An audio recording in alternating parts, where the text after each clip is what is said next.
घरोघरी मातीच्या चुली या मालिकेच्या पुढील भागामध्ये आपण पाहणार आहोत. खुनाच्या आरोपामध्ये सारंगाने ऐश्वर्याला जेलमध्ये अडकवण्यात आलेले असते तेव्हा ऐश्वर्या अतिशय दुःखी झालेली असते आणि ती विचार करते मी काय करायला गेले आणि हे काय होऊन बसले. त्यानंतर आपण पाहतो सारंग, जानकी, ऋषिकेश सर्वजण हे सारंगाने ऐश्वर्याला भेटायला आलेले असतात आणि सारंग हा ऐश्वर्याला बोलतो तुमच्यावर 302चा गुन्हा दाखल झालेला आहे, त्यामुळे तुम्हाला इतक्या सहजासहजी बाहेर काढता येणार नाही किंवा तुमचा जामीन देखील होणार नाही.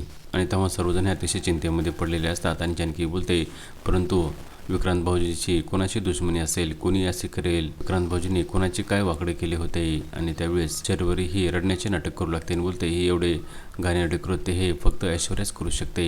आणि तेव्हा सर्वजण हे अवाकून शर्वरीकडे पाहू लागतात. आता पुढे येणाऱ्या भागामध्ये विक्रांतचा खून करण्यामध्ये नक्की कोणाचा हात आहे, हे कशा प्रकारे जानकी, ऋषिकेश आणि सौमित्र शोधून काढणार हे पाहणे अतिशय रंजक ठरणार आहे. घरोघरी मातीच्या चुली या मालिकेचे सर्व अपडेट्स पाहण्यासाठी आमच्या चॅनलला लाईक करा, शेअर करा आणि सबस्क्राईब करायला विसरू नका.